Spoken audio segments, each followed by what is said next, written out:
No it is not steel plant అంటాడు. అమ్మిన జగన్కి తెలీదా అది స్టీల్ ప్లాంట్ అని? గంగవరంది చీఫ్ జస్టిస్కి తెలీదు. ఇక్కడ కొన్నోడు అదానికి తెలీదట అది స్టీల్ ప్లాంట్ అని. నా కేసు ఉంటుండగా 2021లోనే అమ్మాడు జగన్ 600 కోట్లకి 60,000 కోట్లది కొన్నాడు మహానుభావుడు. కంటెంప్ట్ కేసు వేస్తున్నాను. వదులుతున్నానా? ఇంగ్లీష్లో చెప్పానా వాళ్ళకి కూడా అర్థం అవడానికి.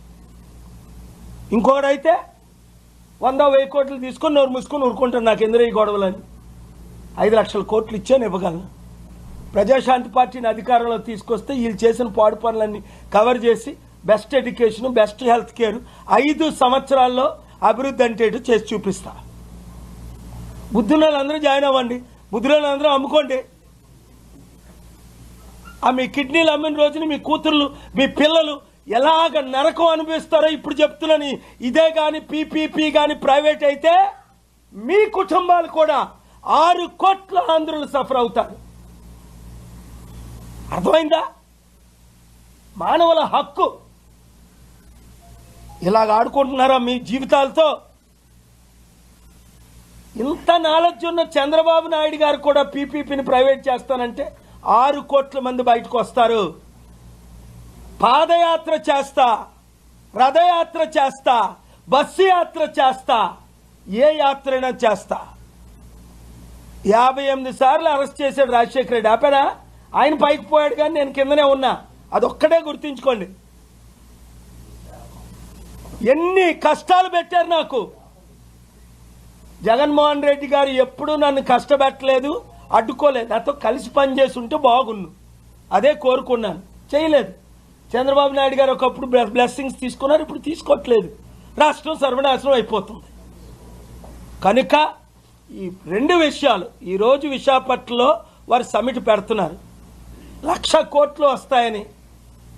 అసలు 1000 కోట్లు ఎవరైనా ఇస్తాడో? ఈరోజు నాకు వైట్ పేపర్ రిలీజ్ చేయమనండి. ఎవడు ఎంత ఇన్వెస్ట్మెంట్ ఏ బ్యాంక్ ట్రాన్స్ఫర్ చేసాడు అన్నది. ఇవన్నీ బూటకాలు, నాటకాలు, అబద్ధాలు, మోసాలు, కుతంత్రాలు. అలాగే ఉండి 1,00,000 కోట్లు వచ్చిస్తే 5,000 కోట్లు లేకుండా 1,00,000 కోట్లు విలువైన ప్రజా సొమ్ము మెడికల్ కాలేజెస్ను, హాస్పిటల్ని ఎందుకు ప్రైవేటీకరణ పేరుతో 33 సంవత్సరాలు ఫ్రీగా మీరు అంటగడుతున్నారు? Question number 1. అరే 33 సంవత్సరాలు నువ్వు ఉంటావా నేను ఉంటానా? అంటే అమ్మేసినట్టే. అరే 33 సంవత్సరాలు చాలా ఆయన ఉంటాడా మనం ఉంటావా? నేను ఒకటే వార్నింగ్ ఇస్తున్నాను. లీజ్ తీసుకున్నాను, ఊర్లోకి రానివ్వకండి. ఆ ఎమ్మెల్యేలని నిలబెట్టి ప్రశ్నించండి. ఎమ్మెల్యేలని ఎంపీలని నిలబెట్టి ప్రశ్నించండి. ముఖం చూపించుకోకుండా చేయండి. కర్రలు కత్తెలు తీసి కొట్టకండి. రెచ్చిపోతే అది కూడా చేస్తారు. వద్దు. మీ జీవితాలను అమ్మేస్తున్నారు. డాక్టర్ కేఏ పాల్ ఒక ప్రవక్త మాటలు వినండి. స్టీల్ ప్లాంట్ని నేను తప్ప ఎవరైనా 3 ఆర్డర్లు తీసుకొచ్చి అమ్మకుంటే ఆపారు. ఇప్పుడు ముక్కలు చేసి అమ్మేస్తున్నారు. నేను అదే అన్నారు సీజే గారు. మీరు ఎన్ని పిల్స్ ఫైల్ చేశారు? 12 సార్లు అన్నాను. అంటే ఎన్ని డిస్మిస్ చేశారని అడగల. దేవుడు క్షమించడు. రాజకీయ నాయకులారా, ఎమ్మెల్యేలారా, మంత్రులారా, మీకు భార్యలు, పిల్లలు, మనవలు, బంధువులు, ప్రియులు ఉన్నారు. ప్రైవేటైజేషన్ ఇమీడియట్గా వాపస్ తీసుకోండి. ప్రతి ఒక్కరిని అడుగుతున్నాను.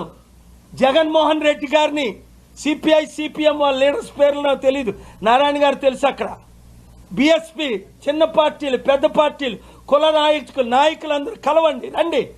కలిసి పాదయాత్ర చేద్దాం. కావాలంటే కలిసి ఫైట్ చేద్దాం.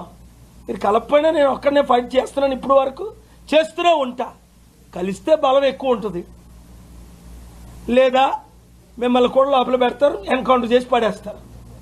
అప్పుడు అర్థం చేసుకోండి. Thank you very much.